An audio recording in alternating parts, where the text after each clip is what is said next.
Welcome back to our next podcast on cue card making. Turn on auto caption for better experience.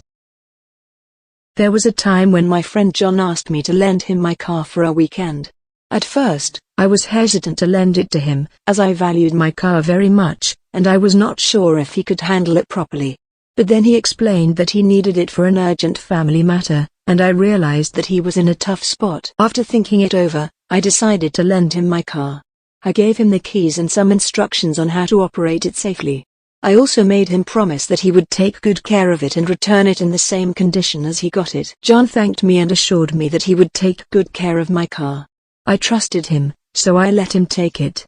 However, I couldn't help but feel a bit anxious and worried about the safety of my car, as I had never lent it to anyone before. The weekend passed, and John returned my car on Sunday evening, just as he had promised.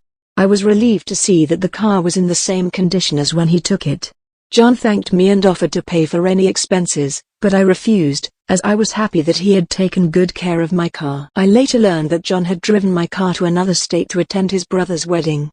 He had a great time, and everything went smoothly. He even mentioned to his family members that he was driving a friend's car, and they were impressed that I trusted him enough to lend it to him. Reflecting on this experience, I realized that lending something to a person you know requires a certain level of trust and responsibility. It is important to weigh the risks and benefits before making a decision, but sometimes, you just have to take a leap of faith and trust the person.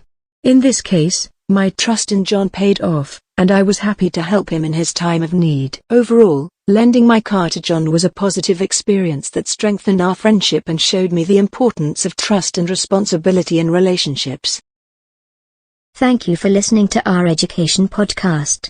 As we wrap up this episode, we want to take a moment to express our gratitude for all of our listeners. We hope that our podcast has been a valuable resource for you in your educational journey and that it has provided you with insights, inspiration, and knowledge that you can apply in your life, and we look forward to sharing more insights with you in our next episode.